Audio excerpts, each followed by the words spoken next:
Nuwun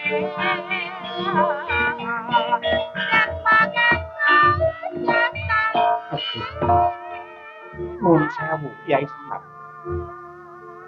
Menapa dipun keparengaken kula nyuwun katrangan bab agami tanah Jawi ingkang naminipun Kapitayan. Nuwun sewu. Kapitayan menika menapa lan cara manembah utawi sembahyangipun kados pundi Kyai? Syekh Subakir wonten dawuh. Wong Jawa niku sampun gadah kapitayan lan tata carane sungkem kaliyan Gusti. Papan sembahyangipun naminipun sanggar.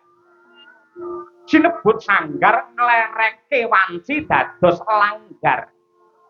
Dene cak-cakane sembahyang menika dipun perang dados gangsal.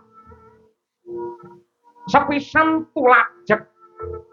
Tulajek menika tegesipun ngadeg utawi jumeneng kanthi tangan kalih dipun inggahaken pener nggen kuping lan ngrawuhaken ngagungaken asmanipun pangeran saklebeting raos pangraose menungsa.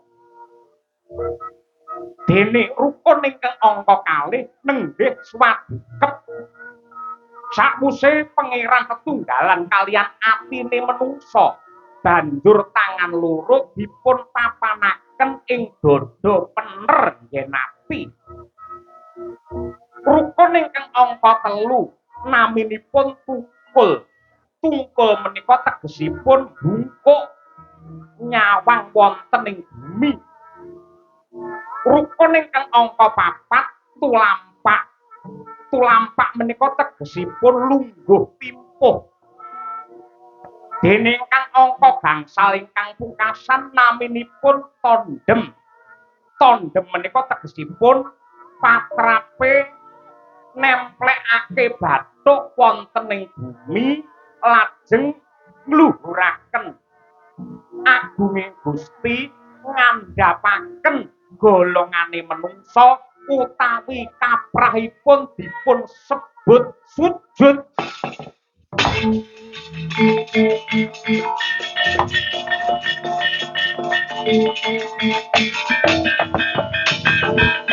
Mos meskin neta panteste padha.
Yai Krisnaya